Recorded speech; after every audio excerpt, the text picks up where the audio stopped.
Welcome back to the Beyond the Bucket show. I have a special guest today. Excited to have this conversation. We have a certified personal life coach as well as a basketball coach here. Kendra Aaron, welcome to the show. Thank you. Thank you. It's a pleasure to be here and join you right now. I really appreciate it. No, we're excited to talk about your story and just how you're able to help people in so many different ways. But we want to first know a little bit more about you and how you became to be a personal life coach and a mental performance coach. Yeah. So I started coaching college basketball right out of playing. As soon as I finished playing, I started coaching, and that was 9 years ago. I just finished my 9th year.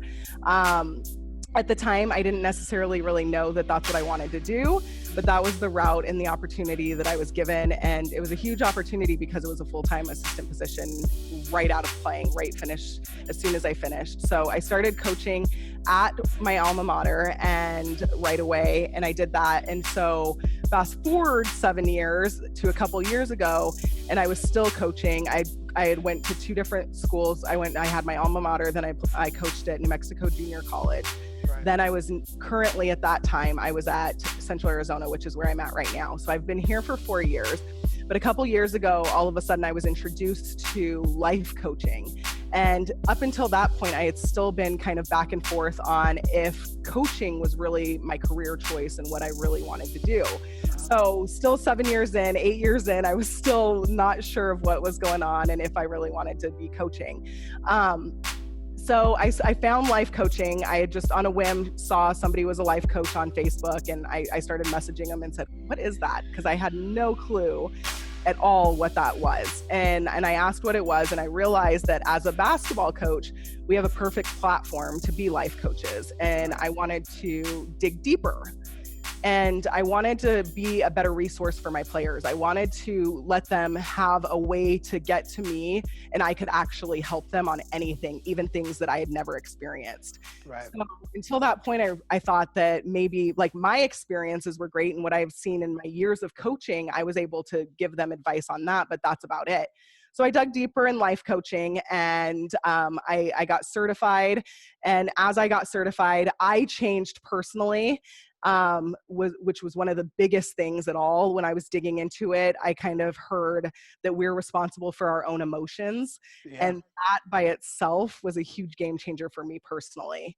So I got into it that way. I really started, like I said, I started to get into it for my players and to be a better resource for them. And I ended up actually realizing that coaches really need me. Right. And that as coaches, we need that outlet. And I think there's so many resources for players, but there's not necessarily as many resources to help coaches get what they want and to help coaches solve their daily problems and help them be able to show up the way that they need to for their players. So right. That's what I do. No, it's beautiful. And I just think that the world needs more coaches and better leadership.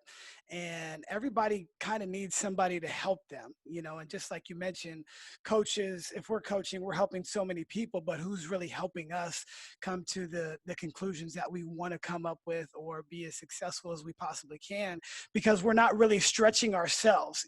Sometimes we'll go to a coaching clinic or whatever it may be, and you might meet somebody that kind of helps you, but they're only going to help you for a limited time.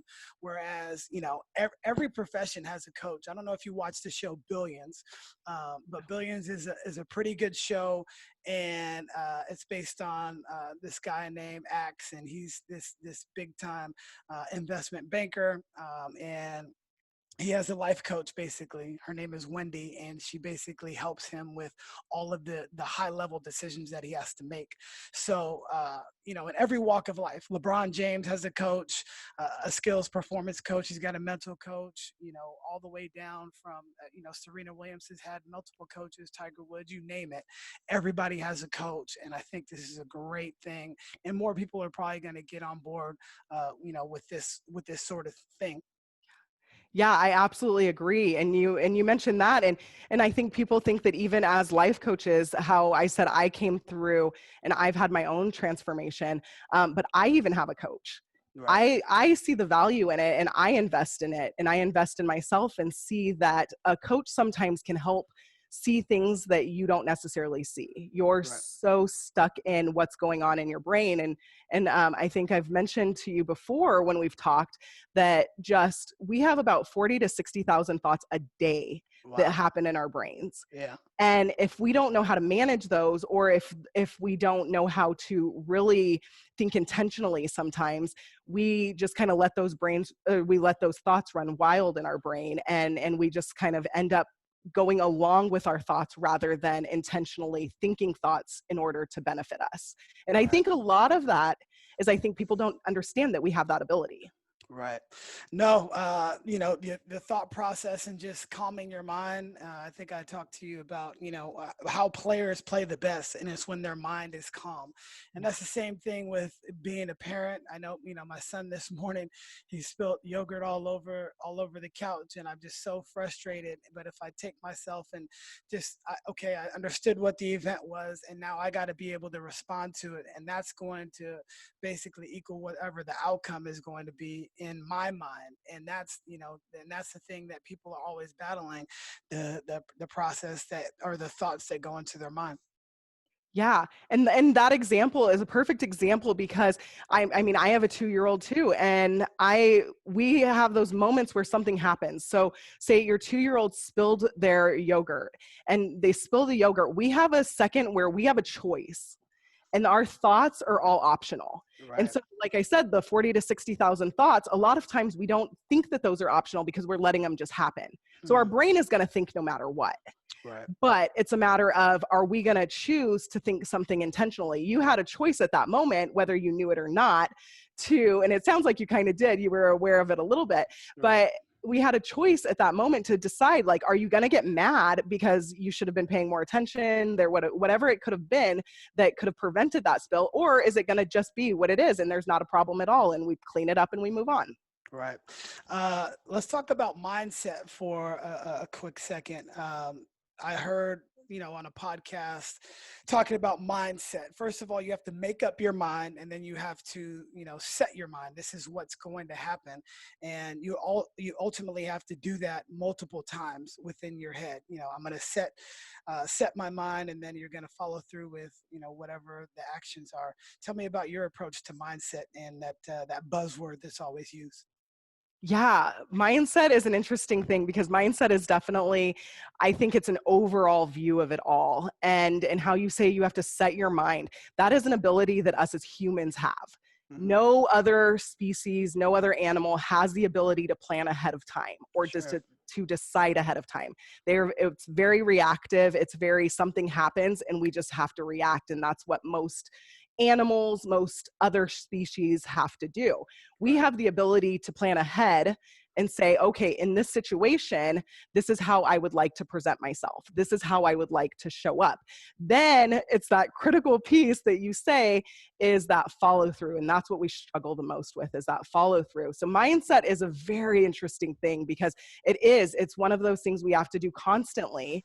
And it is something that beyond doing constantly, what we all struggle with is decision making, and then understanding and knowing that we made correct decisions. So Yeah. once we actually make a decision, which is hard for us to do anyway, because Yes. we don't want to leave things out. It was funny. I was talking to a recruit yesterday, and she's starting to entertain other options. And I have no problem with her entertaining other options, but it's the reason she's doing it is because she doesn't want to make a decision.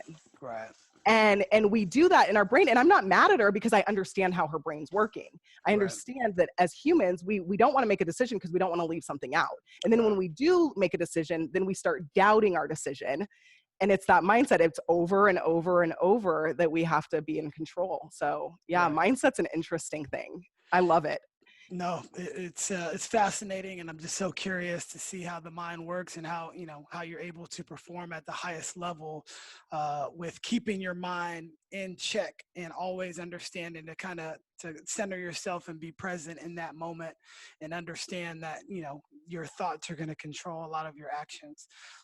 Tell me a little bit about how you become a certified mental performance coach or life coach. What are the steps? What is the education process? Because obviously you have a lot of knowledge about it, but for those that may not know, what did you have to go through to become that? Yeah, so I'm actually both a certified mental performance coach and a certified life coach. Certified mental performance coach, I actually did through Brian Kane's program. He has a really, really good program that does that. And I originally was just planning on doing my life coaching, but my life coaching didn't start for a few months out when I had decided the certification. So what I did was I was reading books and doing all kinds of research and training. And my mind, obviously, when you really want something and you want more of it, you just start looking for more and more and more. And so I came across Brian's mental performance training, and I was like, oh, I wonder how this will fit in with life coaching, because I knew that was my ultimate goal. And so I did that, and there's a lot of similarities as far as doing that. But life coaching, obviously, when I did my certification, it wasn't through anybody that was athletic specific. It was just Right. overall general life coaching. And it was through the life coach school is who I did my training through. And in all honesty, to be a life coach in our industry, there is no standard of life coaches. So there is no standard of a certification that you have to have. I would suggest, if you were interested in becoming a life coach, I would suggest absolutely doing some type of certification and getting more background than just your everyday knowledge. Because one of the things I like to say, and I heard when I was getting into it, was you don't know what you don't know. Yep. And I think the life coach school did a really, really good job of helping me to understand situations, helping me to understand about the mind, and how, like, for the example of your son spilling the yogurt, how the yogurt is a completely neutral thing. The spill of the yogurt is completely neutral. Right. And not until one of us have a thought about it, or somebody has a thought about what that spill means, is there a problem? Is there anything? Right. And everybody could have a different opinion. Everybody could have a different thought about it. So that is the things that I would have never even known or even thought about going into that. And so even little things, and there's tons more that we learn throughout the certification. I mean, like I said, it was extremely well worth it. I would do it time and time again if I had to do it again, Right. just because there's so much knowledge and understanding how the brain works, and understanding how to coach somebody and how to coach yourself. Sure. And so, yeah. What are some of the things that, you mostly coach coaches, but what are some of the things that they would bring to the table that they need assistance with? And I know, for me personally, it's difficult to call out all your flaws, because as a coach, you want to feel like you have it all, all together. You know how to run offensive stuff, defensive stuff. You think you're basically the star in your own action movie, right? Absolutely. And coaches have a lot of egos, because we all want to be the best and we all put work in. But what are some of the things that you've come across with your clients? And I think it takes a special vulnerability for individuals to kind of really seek out some of the things that they need to improve on. Yeah, and I think you absolutely nailed that, because I think that is a struggle for people to be able to look in the mirror and see that what I do can benefit them. Right. And to see that, and it's funny because it doesn't necessarily have to be what we consider a problem. But as coaches, not until we're in the middle of that problem do we then seek help.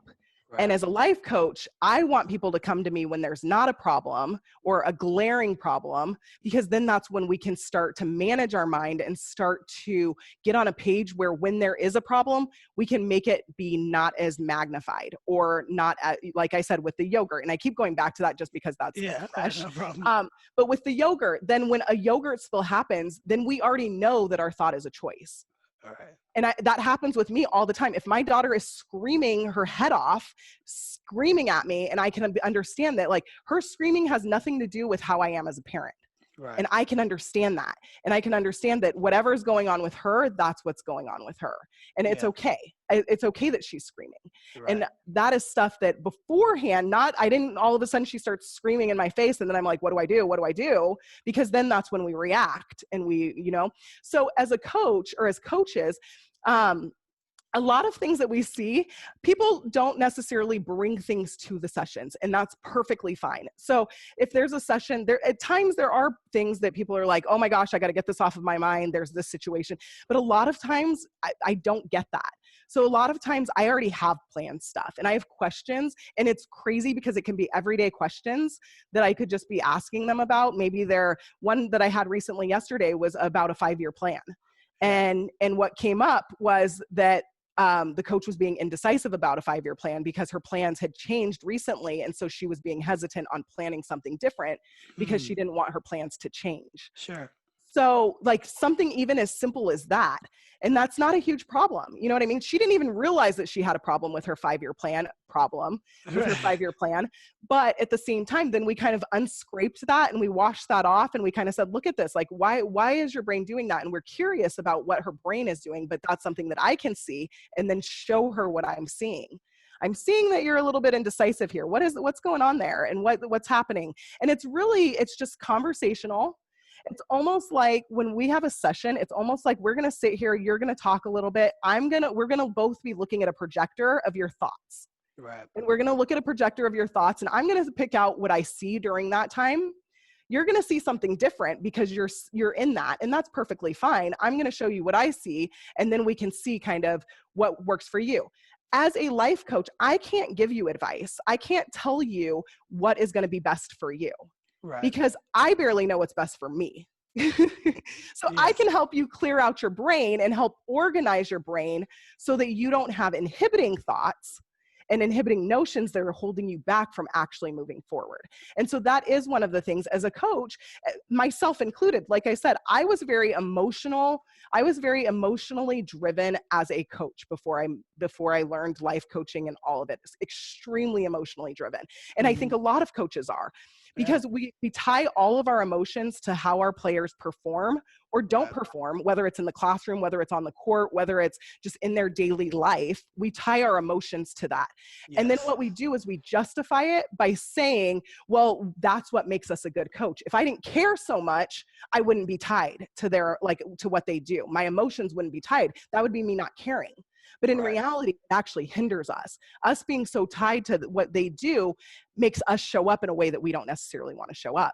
Whereas we can still care and love and show up out of a place of compassion and love and care for them, which is really how we want to show up.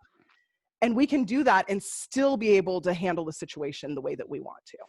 Yeah, so I want to touch a little bit more on that. That reaction to our players, we all have it, where it's like, you get upset and you're like, because you've maybe practiced that or gone over that, and then you kind of lose yourself in the moment. I think of Steph Curry. He throws a mouthpiece, and this is one of the most classiest guys.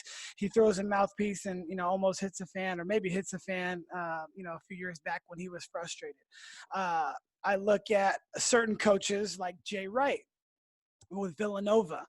His team won the national championship, and you couldn't tell whether they won or lost. They hit a last-second shot to win it against North Carolina. Everybody's going crazy, and he is cool as the other side of the pillow, walks over and shakes Roy Williams' hand. And I just think, like, how was he able to put himself in that moment? And then I don't know if you watched The Last Dance, but Larry Bird, Reggie Miller hit this amazing shot and to win one of the games, in that whole last year of the Bulls run. But they win the game, and Larry Bird is sitting just like this as soon as the shot goes in, because he knew that there was some time left on the clock. Jordan didn't make the shot. It looked like it was going in, but he was stoic. So, why do I react like a maniac? Or people in the stands when they're watching their own kids, they react so, something that's way out of their nature. And how do you poise yourself in those moments of, where there is an event that happens that may not be favorable to what you want to happen? How do you center yourself for that response? Yeah. So one of the things is that we have to understand that our brain wants to protect us. So what it's doing is it's trying to protect us. When that happens, our brain is telling us, We've taught them this. And We've taught them over and over this. And it's what is our brain what is our brain protecting us from? So in that situation, it's protecting us from having to reteach things, or from having to, like, it's protecting us and kind of having our back and saying, like, you've taught this, you've done this, and they're not doing what you've taught. And so it's protecting us from having to do those things and having to just constantly over and over. And so that's what it is. It's our brain doing that. And that's okay. That's perfectly fine. But this is why it was funny when you said that. I was like, well, this is even more so because in athletics, we are on split second thoughts. We don't get the luxury of the everyday person or even ourselves when we're outside of athletics. Right. All of our decisions, all of our reactions, everything happens in a split second, and you got to move on, or you have to do something right away because there's something else coming. You're going back on defense, you're going back on offense. There's something else happening right away. So what's going on is our brain tries to protect us, and our brain immediately gets defensive. So it's getting defensive, and it's putting up that wall, and it's saying, oh my gosh, wait a second. No, you're a coach and you're doing a good job, and they're not doing what you said, And so it has that defense because it's thinking right away, like, did I not teach you this? I absolutely taught you this. So it's more of a defense thing, which is interesting because whenever we get defensive, think about like life outside of basketball or life outside of sports. When we get defensive, when somebody says something to us, what happens? All of a sudden, it's like an argument. All of a sudden, it's war. Defense is the first act of war. And that is something that Byron Katie says. And she says, defense is the first act of war. Well, what we're doing is we're just doing it in a split second. As soon as they don't do something we don't like or whatever, we get defensive. And so we're like automatically on attack mode. Right. And that's what our brain's doing. So it's just kind of that protection. And so we get defensive, and we don't need protection. But think about like in the real world and in time, over time, like when we have to have that fight or flight, or it's useful at times because it puts up and it tries to protect us at times. It's just, it has to understand. And then that's even more so when our adrenaline's pumping, our body doesn't necessarily know that we're in basketball mode. Right. You know what I mean? And that this is a recreational thing for us. This is something that we enjoy doing, not that it's like, oh my gosh, we're having to run from something. Right. So it's all of that. It's a combination of everything that our brain is doing. But as coaches and as athletes, that's why this is even more important to do outside of coaching, because it teaches you how to prepare. Even if we don't work, no matter what we work on in our sessions, it still is going to be able to carry over. It could be over your life. It could be over, and this is kind of going back to what you said, it could be over your marriage. It could be over your family wants you to spend more time at home, and we could do time management stuff. It could be building relationships. It could be where you have a relationship with your child and you don't think that relationship is as good as it should be, and you're really butting heads, or you have a relationship with a parent or a mother-in-law, or it could be anything. It doesn't even have to just be relationships. It could be it could be a weight loss thing. Right. It could be anything at all. Money. It has, like, seriously, my clients, yes, they're coaches, but they come to me for anything. It starts to become where we start coaching on anything. And I have no problem with that because it can all tie back. And how you handle it, it's still the same thing. Our thoughts are always going to create our feelings. And from our feelings is how we create our actions. We don't have our thought will never not lead to a feeling, and our feelings will always lead to an action.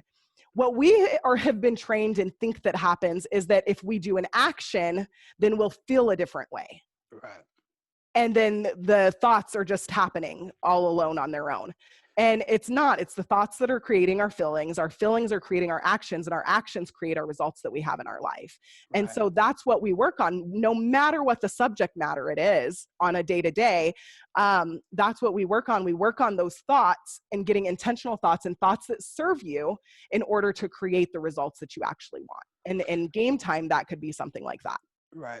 So basically what you're saying is once the event takes place, then if you are able to basically calm, or, you've already taught your mind to, maybe take a second to think about what your response is going to be.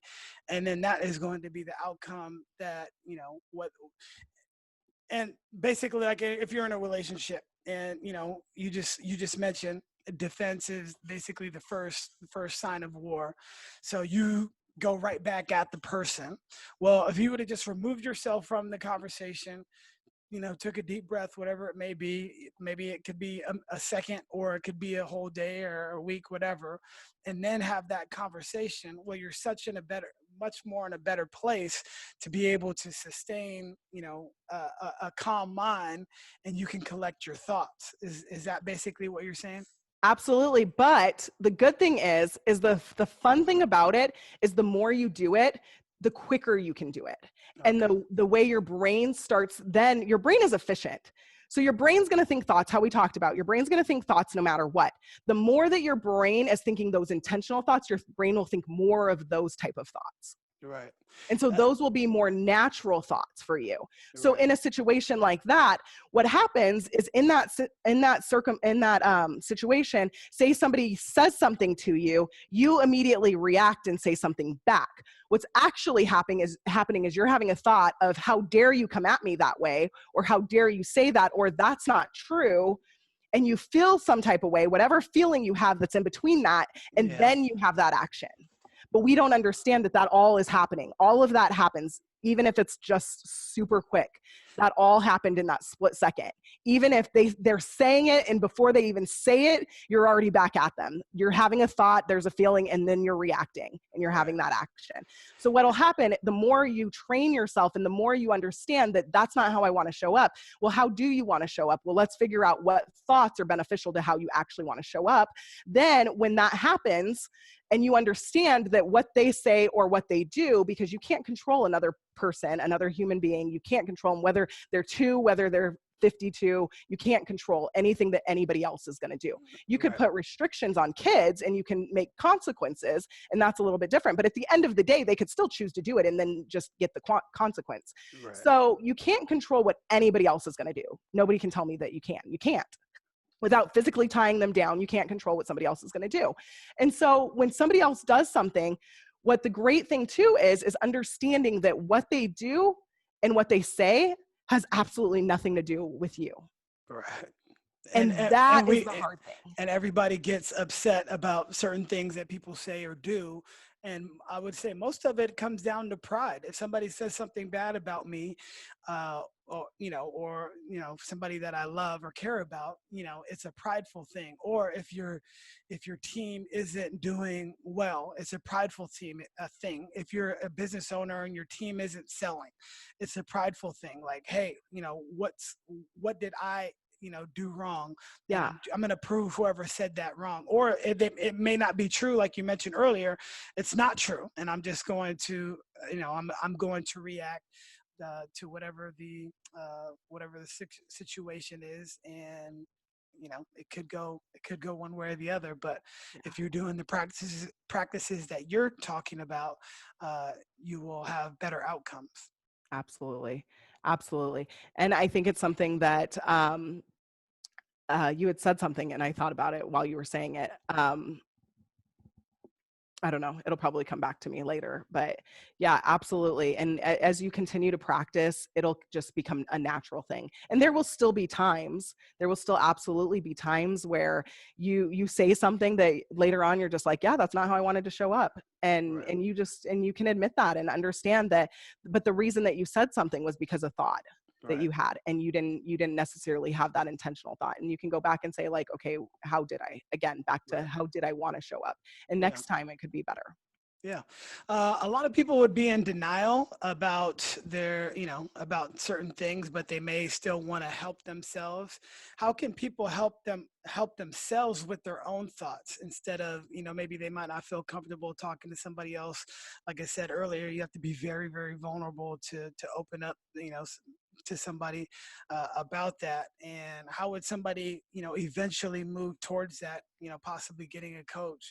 But how would you help me with my own thoughts, if I was going to just hold on to everything, but I still wanted to, at least explore some of the things that you're discussing? Yeah. So first of all, I did remember what I was going to say was about you said it's a very prideful thing. Hmm. And it's we take things personal. And as humans, we take things personal. Right. And that's how I used to coach. When I would walk into study hall, if I was walking into study hall and my players were on their phones, I would take that personally. Yeah. And that has nothing to do with me. Somebody else could be like, what? Why would you take that personal? I took that personally.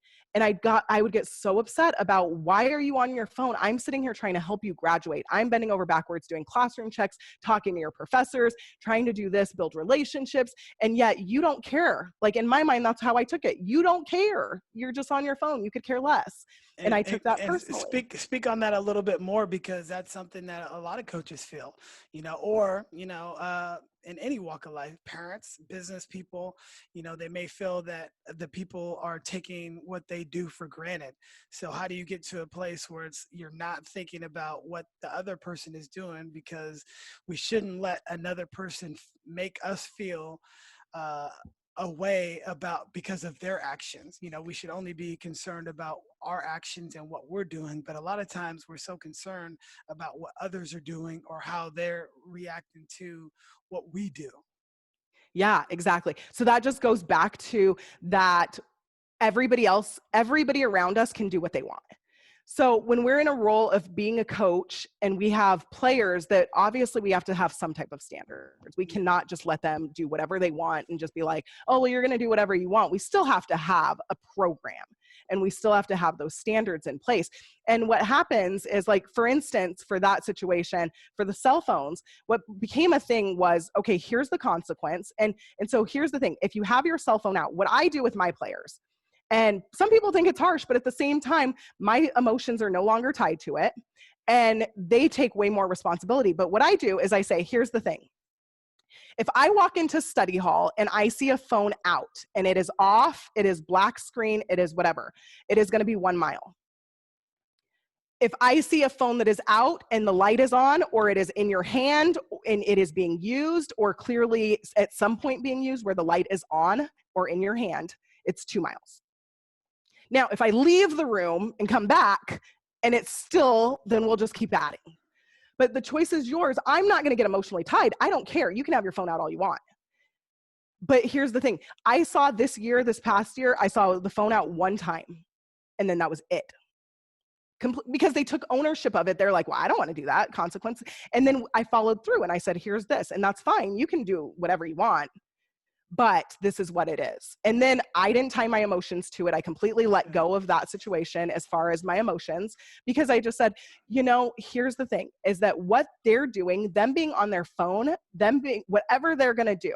So this goes back to what you were saying and asking. And as a coach, I have to be able to put consequences in, because I can't just let them do whatever they want to do. Right. So I do it, but I'm doing it from a clear space. I'm not doing it because I want to feel better.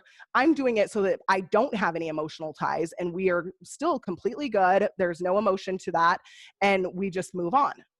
You do your consequence if that's what you want to do, or, I mean, it's really just not necessarily even a consequence then, because you chose to be on your phone, and you just, I guess you knew what the consequences were going to be. It's just a standard at that point. Yes, exactly. It's a standard at that point. And so in that situation, as a business owner and you have employees, as somebody's boss and you have employees, something like that, or if you're a head coach and you're assistant coaches, there has to be standards. There has to be standards for your program and what you're doing. Now, you have to set those standards where there are clear consequences, and then just you have to follow through on those, and then you do not get emotionally tied to them. If you get emotionally tied to them, then it's not a healthy thing.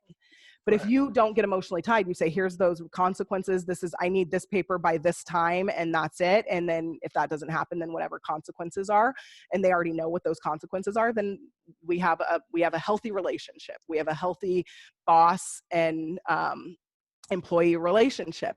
And I think that's where it comes in to play. And I think that's the thing that people struggle with the most, like you said, is they can't control, but yet they have a program. So they feel like they need to control.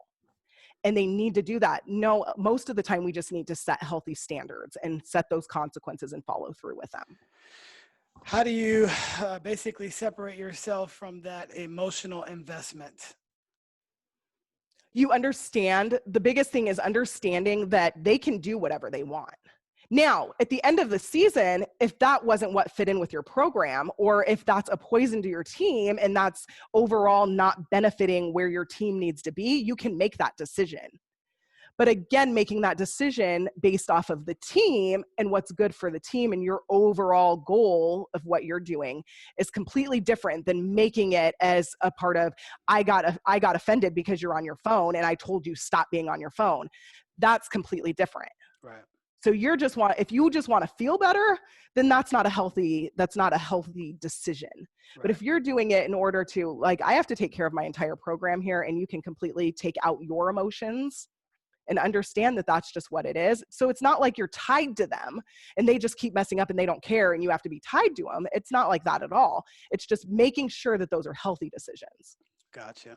And, you know, I've heard this from a number of coaches, but as far as behavior is concerned, there's, you know, two different ways or reasons why people won't do something. They either don't know how, or they're just not willing to. And so us as coaches or leaders, we have to get them to understand how to do it first. And if they don't know how, then that's our fault.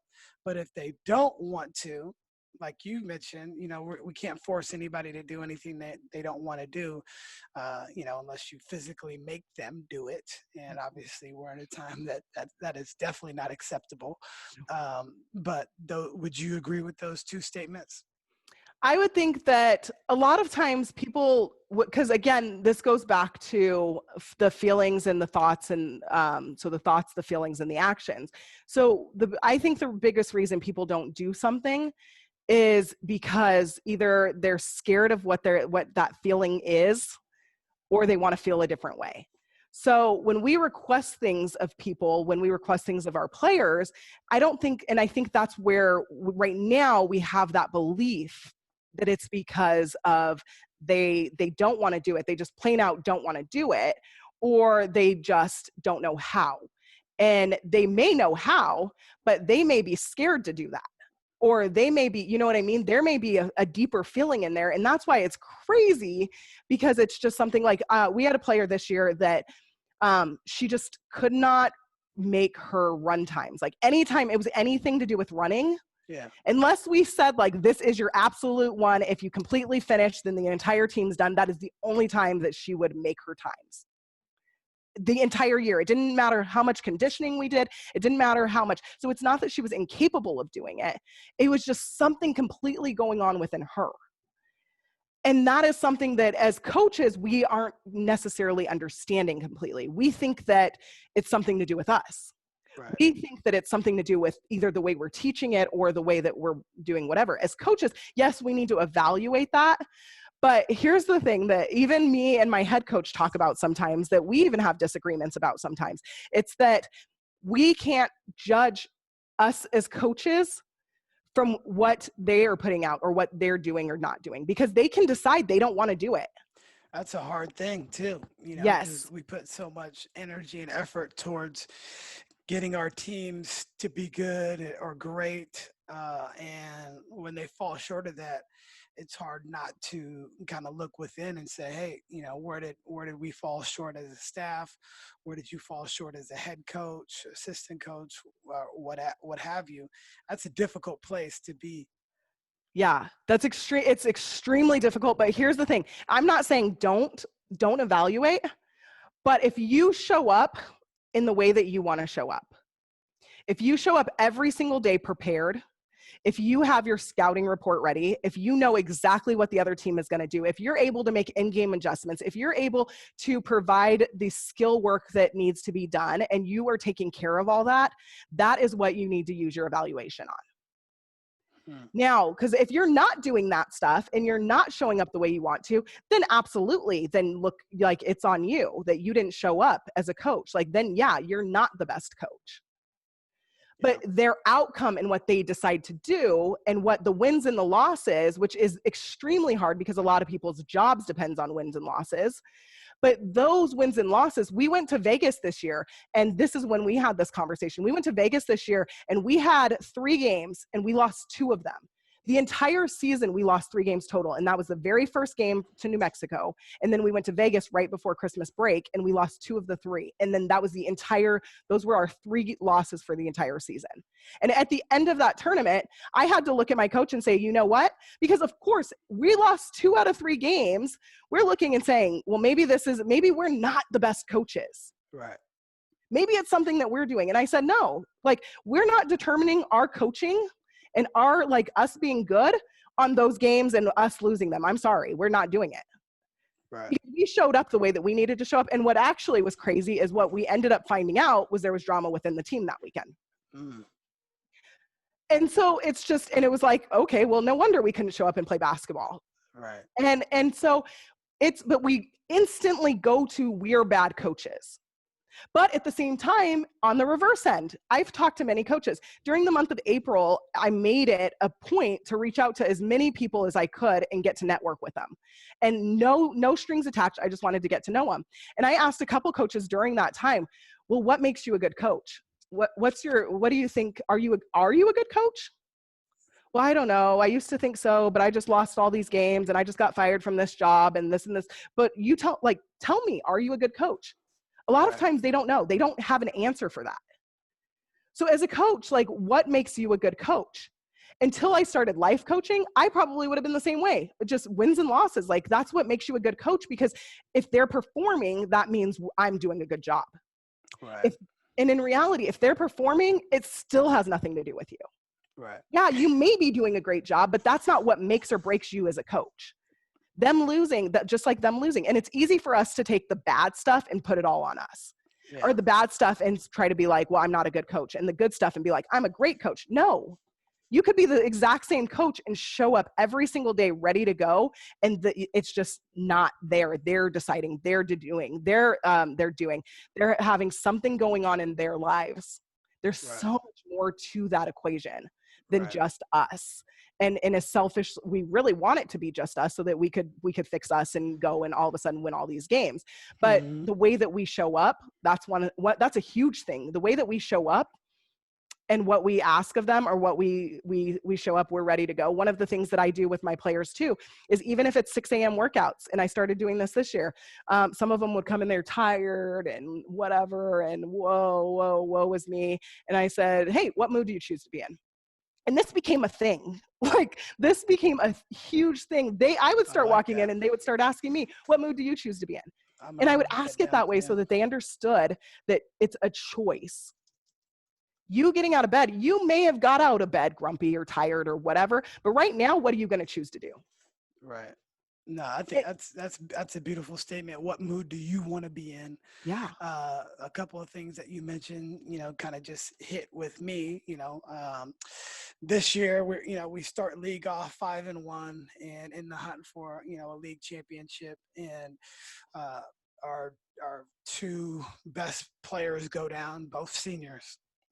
So the things that we were doing, that were working all this, for the entire year, we didn't change, but we end up going 5-5 in league. We still got second place, but you get into a mood and you think, oh, you gotta change things and all of that. But 2 of the best players in the league go down, you're not going to be the same no matter what. And yes, you may have other talented players, but you relied on them so much. But as a coach, you kind of beat yourself up about it. Okay, what can we do to get over the hump? And we weren't getting blown out in the games. Like 4 of those games, or excuse me, the 3 of those games were 2-possession games. So it could have really went either way. A couple shots here, a couple fouls here, whatever it may be, could have gone the other way. And you end up getting out maybe 8-2 in league instead of 5-5. So that's one of the things, but it comes down to your thoughts always. That's the thing that I'm getting from this conversation for sure. And I can just think of so many times where it's your thoughts that kind of lead you to whatever mood you're going to be in. Yeah.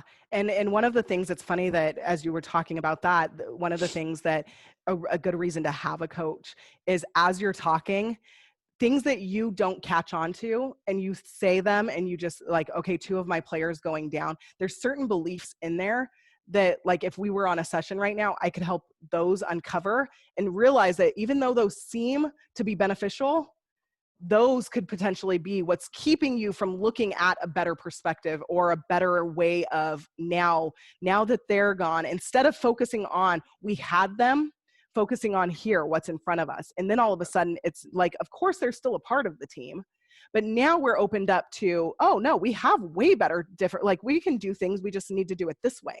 Right. But yet we're so focused on, man, if they wouldn't have gone down. Every time we look over there, we think, man, if they wouldn't have gone down. And that belief, even if it never comes out of our mouth to our players, that belief in the back of your head is keeping you from doing something different. Is keeping you from, and I'm not saying just with you, I'm just showing you another example of those are the things that I work on with the clients that I work with, the coaches that I work with, even the players when I work with them, is those beliefs that we think that we just skim over, and we don't even notice that by itself is something that's hindering us. We're like, oh, that possibly, because I never said it to my players. I still focused on this. But it's still back there, and it's still in the back of our mind. Even and to your point, yes, we told all the players, like, look, it doesn't matter. Like, they're not here. You guys got to step up.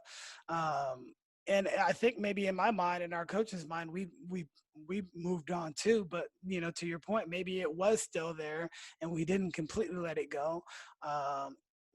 For whatever reason. But I think you can use that myelin in our brain to next time be able to have a better approach to it, possibly, because you just don't expect something like that to happen. But if it does, now you've built up some useful thoughts. Exactly. But it makes a lot of sense. Tell me about the relationships with the players, because what I found is that's more important than the X's and O's. And you mentioned in the pre-call that anybody can Google a couple sets, or everybody puts their sets online. It doesn't really matter. I can give somebody our entire playbook, and it's not going to help them that much. It'll probably help the coach know what we want to run or how we want to approach things, but the players don't really know. Even if we go over a scout and we'll go over the exact plays that the teams are running, it doesn't mean that we're going to stop them. They can really set a good screen, and it's not going to matter, or if we're switching the screens and they slip it, maybe they're open. But for the most part, it's been the relationship piece that has, really changed in my mind, the relationships that you have to have with people if you own a business, or players if you want them to perform. Talk about that. Yeah, we're getting into a lot of good stuff today. It's there's a lot of beneficial things that are going to come out of this. But here's one thing. I'm going to blow your mind with this, because it blows everybody's mind. It blew my mind when I first heard it. I'm going to write this down too. Okay. Relationships are simply our thoughts about the other person. Wow. That's it. That's all that a relationship is. Our thoughts about somebody else. So break that down for me. So if we care about this person, that's basically the definition of that, our relationship, and it has nothing to do with their reciprocation of or what they feel about us. Exactly. And you may have a thought about what they do in reciprocation, but that's all it is it's your thoughts about the other person. Oh, like maybe they bring you lunch all the time, and so you think that this is the best person ever. This is the best. They really take care of me. They must really love me. Those are all thoughts. So all a relationship is our thoughts about somebody else. Well, instantly it could change. Well, they could just stop answering the phone. They could stop doing whatever they could do. And then you have a thought about those, and you have your thought about, like, why are they ignoring me? They must have something else going on. And that completely changes your relationship. That is your relationship.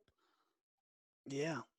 That makes sense. I mean, I could just think of like friendships, for instance. You may, it just goes in ebbs and flows. Like the people that were in my wedding, some I still talk to this day. Others I don't talk to much at all. Um, but since I've known them for so long, my personal feeling on the relationship, we can kind of pick up where we left off. But certain people that come into my life, uh, maybe they've been distant, or they haven't, called or text, or they kind of blow you off, and you're like, F this person, Yeah. it's actually very true. Yeah. And what's crazy is that you may still, those people that you haven't talked to, you may still think like, okay, we have such a great relationship, but on their end, maybe they're thinking the opposite. Right. And they're thinking, why haven't they called me?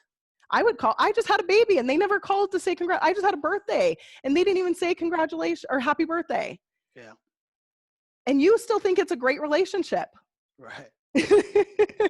So it's all our thoughts. It's our thoughts about the other person. The relationships that really take off are when the thoughts are mutual or the thoughts go along the same way. And those are the ones that like you really have close relationships and but it's all your thoughts. And what's crazy is your thoughts about the other person have nothing to do with the other person, which is even crazier. So how do you establish good relationships then with people if it's only based on the other person's thoughts? So it's based on your thoughts about the other person, but right, but vice versa too. Oh, yes. Their relationship with us is based on whatever they think about, the relationship is. Yeah. So that comes back down to, you can only show up the way that you want to show up. So I did a relationship series on Facebook Live a couple weeks ago, or cool. I guess a little bit more before that. And the biggest things are decide how you want to show up in a relationship. And it's kind of goes back to what we talked about. I'm telling you, it all kind of goes together. Decide how you want to show up, do that, and only that, even in the worst times. So decide how you want to feel about the other person, feel that, and then let the other person be them. And that's it. Because you show up the way that you want to show up, there's going to be times where it is hard. It is hard because there's an argument, or they didn't like something that you did, or they came at you different, because you can't control what they're doing. You can only control what you're doing. They come at you and you automatically go to react. Well, that's not how you wanted to show up in that relationship, right? Right. So if you're only showing up in the way that you want to show up, then that's going to be like a good relationship necessarily. But if you're not there, and there are going to be times where you're going to stop and be like, oh, that's not how I wanted to show up. And you're gonna have to go back and see like, okay, before this, like I've had where since knowing what I know and understanding what I understand, I've gotten in arguments and I have to go away and I turn and I say everything I want to say. And I put it all out there and I say all of that and I go and I'm like, well, you've gotten quick with your responses because you've been practicing. I'm fuming about it though. And I'm like, what in the world? And I go, why am I mad?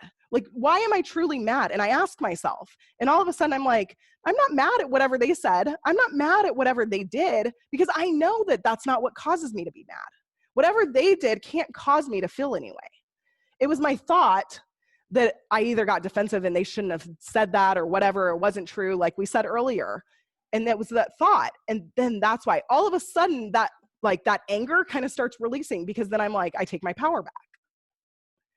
We give our power to so many people. When we blame them for how we feel and the things that we're doing, all we're doing is giving our power to them. Right.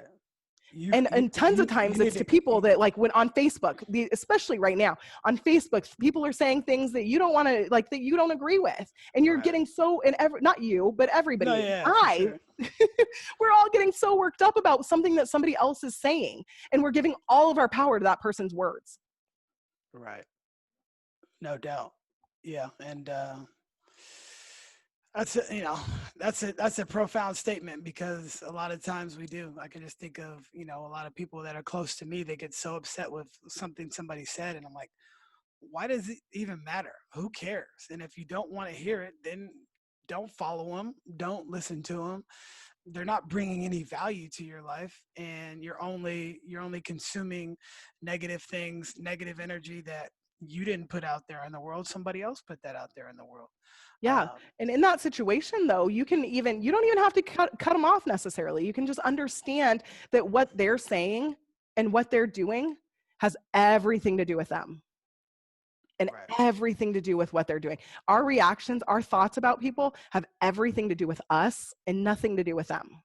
Right. So then going back to the relationships, it's one of those where if we decide to feel a certain way about another person, we also have to understand that us feeling a way, like our thoughts lead to a feeling, we are the only person that can feel that feeling. Right. You want to say like, no, love, they can feel love. No, they can feel your acts upon love. They can feel what you act because you feel love, and they can do that, but they interpret that in their own way. They can say, oh my gosh, you must really love me. But at the same time, that's why there's things why people give gifts like the five love languages, why Mm-hmm. there's different people's things, because my love is giving you a gift. Right. Your love may not be receiving gifts. So even though I love you, you may say, hey, she doesn't love me Right. because you know what I mean? And so that's why there's that difference, because it's basically purely them. And their relationship exists in their mind. And that's crazy to say, and people would probably want to fight me over that. Mm-hmm. But their relationship exists in their mind, and my relationship with whoever exists in my mind. Now, when they coincide and they go hand in hand and they're on the same page, that's when things work out. But at the same time, like if anything happens, I have a thought about it, and my thoughts about that other person are really what does that. So in coaching, when you're saying like your relationships with your players are just your thoughts about your players. If you have a bad relationship with a player, it's because you have bad thoughts about the player. Because you think that they're not doing what they're supposed to do. You think that they're not doing what you would have done. You're thinking that they're not doing whatever is correct or whatever it may be. But it's simply our thoughts, and our thoughts are a choice. So you don't have to think that. So then, Yeah. and that's what's going to build your relationships. And then you start coming off the way you want to come off, and you want to be the person that you want to be. And they may not reciprocate that. They may have something that they've already put that wall up. They can't stand you because your relationship wasn't good. From Right. their end, from your end, from whatever. And they may already have that up, or they may be like finally opening up because they may see your love now, or your compassion, or your care, because now you're showing up the way that you want to show up. But again, however they take you, it has nothing to do with you. The problem is then we say, oh my gosh, I tried it, and they still aren't reacting. And then we have bad thoughts again. Mm-hmm. Yeah. It's a weird way to think about it, but it makes a lot of sense to me. Um, the one thing that I would say would be, okay, well, basically you're living your own truth and not allowing other people to, make you feel anything about how they're acting or relationship wise or whatever it may be. The problem is so many people are, and we have so many leaders today that do this. They don't really care about what the other person thinks, and they're just going to live their own truth without any compassion or anything like that. And that's where I think is a difficult thing to understand. If you're truly compassionate, you do care about the other person, and we can see just with the political climate now that so many people don't care. They're just worried about their own personal agenda, and that's what the relationship is, and they're fine with it. But a lot of people aren't very compassionate. What do you say about that? I mean, I think that's their own thing, but I think that's where I was getting with the, like, when you only feel your own feelings. And so if you were to ask somebody if they want to hate somebody else, or they want to dislike somebody else, or they don't want to be compassionate for somebody else, that's because ultimately they don't want that for themselves. There's no way that those two can't go hand in hand. However you want to feel about somebody else, especially when you're choosing to, you're the one that's going to feel it. Right. If you want anger at somebody else, if you want to be angry with someone, you're the one that's going to feel that anger. Right. So why wouldn't you want compassion? Why wouldn't you want care? Why wouldn't you want that love? Why, like, you want to feel good? I do. Yeah. And I think most people do. I think it's just them. That's things that they have to deal with on their own. And it is hard to watch, but at the same time, when you understand that what they're doing, and I keep saying it, but that's where it really gets, what they're doing has nothing to do with you. And if somebody doesn't like you personally, and you do, like, that has nothing to do with you. You could be Britt Castillo. She's the one of the head of the life school, the life coach school. She says you could be the juiciest peach, and Mhm. somebody's just still not going to like peaches. Sure. And so, and that has nothing to do with you. It's just that they don't like peaches. That's just on them. They don't like, and so in the political world and things that are going on where they don't have any care for other people, that's on them, and that sucks. Yeah. But it's one of those things where it's like almost like I have compassion for you, because like I wouldn't want to be that way. I wouldn't want to feel that way, and I feel sorry for them on how they have to feel every single day, because that's on them. Right. And that's the sad part, leaders should have a lot of compassion. And the same thing can go for coaches. Like if you're not compassionate and all you're worried about is, winning and losing, then that's going to really show. Yes, you may be successful as far as wins and losses are concerned, but you will not be successful as being a leader of people. And us as coaches, that's more important than winning and losing. Yeah. Can you get this person, a young man or young woman, can you get them to understand the work ethic that they need while also showing the compassion that you need to be a viable citizen in our communities? Absolutely. Absolutely. Because on the court is on the court, and the work ethic, even in the classroom and those kind of things. But understanding how you want to feel as a person, because Yeah. even one of the things that I work on with our players, like with time management and stuff and planning and being able to trust themselves, to ultimately build like self-confidence. And that's another thing that I work with them a lot on. But to be able to do that, a lot of times, like with time management, people don't like to plan their days because they think that they're going to be boxed into like so much time and they're not going to have any free time. And in Mhm. reality, it's the opposite. It's like you plan your time that you work and get that work done. And then you have all this freedom where your mind can just be with like your personal life, and your Right. mind can just enjoy your personal life.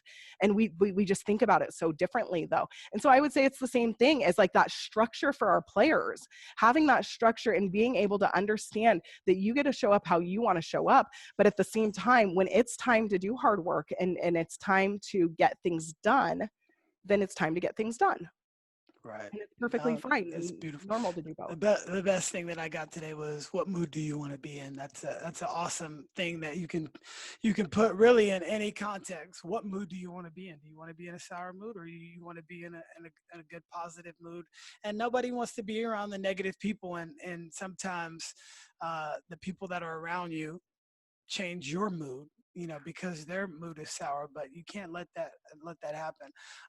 We definitely have to do this, a couple more times, because we've hit on so many things, and there's some things that didn't get to. But as we wrap up, is there anything that you can, any kind of life hacks that you can share with people to kind of help center their thoughts, focus on what they can control, focus on, their own controlled thoughts, as we kind of wrap it up?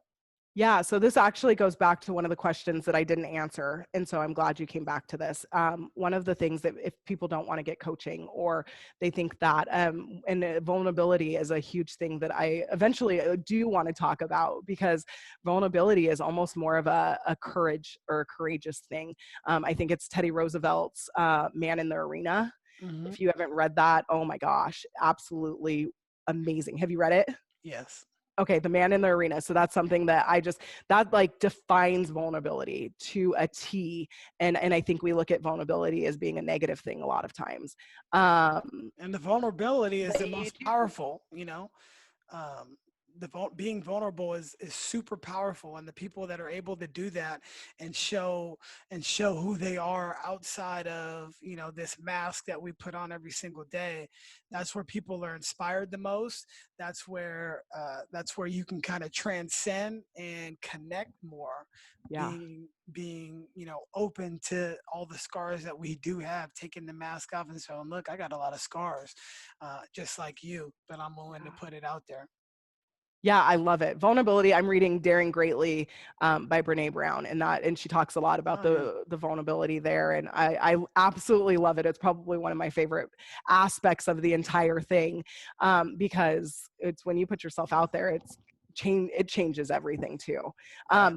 But one of the big things that I think people, and it seems very basic, but taking time, if not every single day, for sure every single week, to have a time where you unload your brain and do what I call a thought download. And you can do thought downloads on different things. You can do them on specific subjects, but if you're doing it once a week, just to start, what I would suggest people do is do a thought download and write down everything that's on their mind.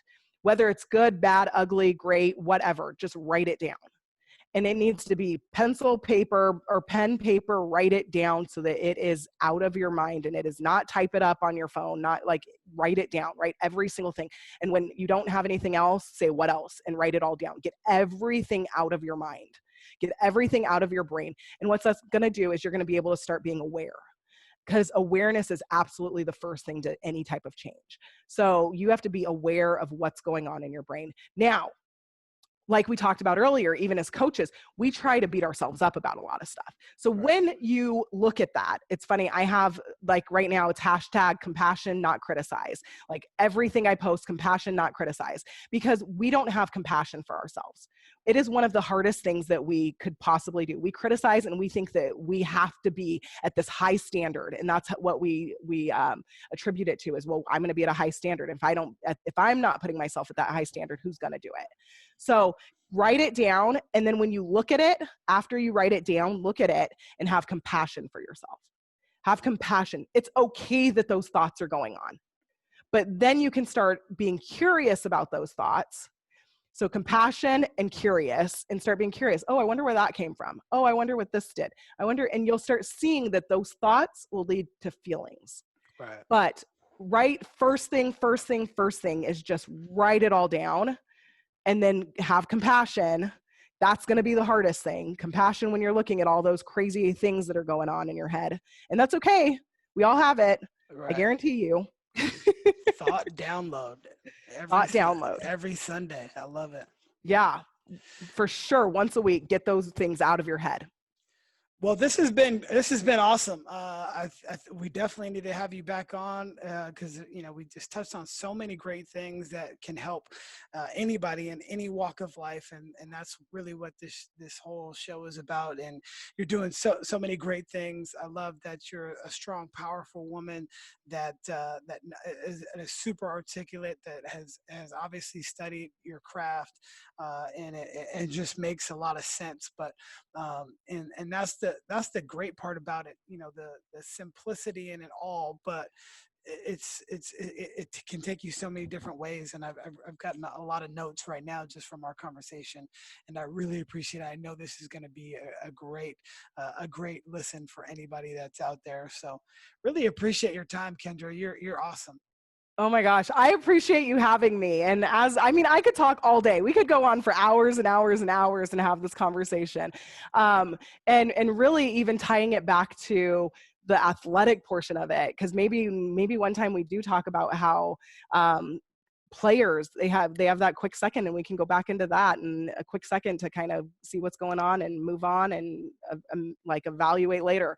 But I really, really, really appreciate the time that you've taken with me and inviting me on this. I think this is such a great thing that you're doing. And I saw back on your podcast on who you've had and the lists, and you're doing it twice a week. And I think that is absolutely awesome, because in this time, people need something.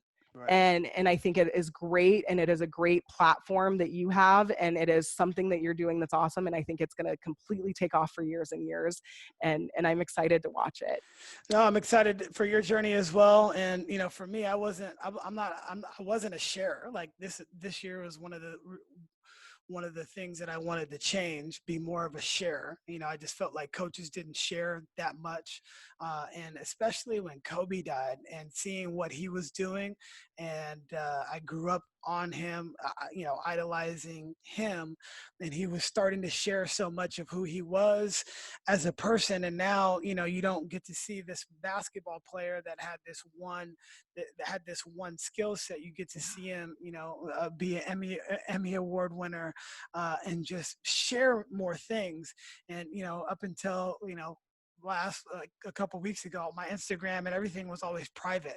Like I didn't want to let people in, and now I'm letting people in, and I don't really care who follows me, because what are you going to do with whatever I post? I'm posting stuff on my kids and family, wife, and all that stuff. But yeah, so you've inspired me even more to just continue to share, and hopefully help people, because that's really what it's all about. And there's so many people that you mentioned Brene Brown. I listened to her podcast, which she started in March during when everything initially started, and she's super inspiring. And I'm going to look at Brian Kane. That's one of the people that you mentioned. And one of the things that I'm going to go through every single day is, what type of mood do you want to be in? And Yeah. yeah, so thank you again. We'll do this real soon, and we'll stay in contact. Perfect. Thank you so much.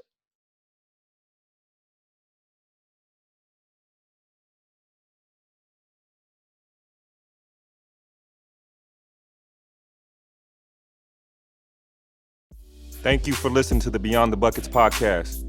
Please remember to subscribe, rate, and share the show with your friends. And until next time, take care.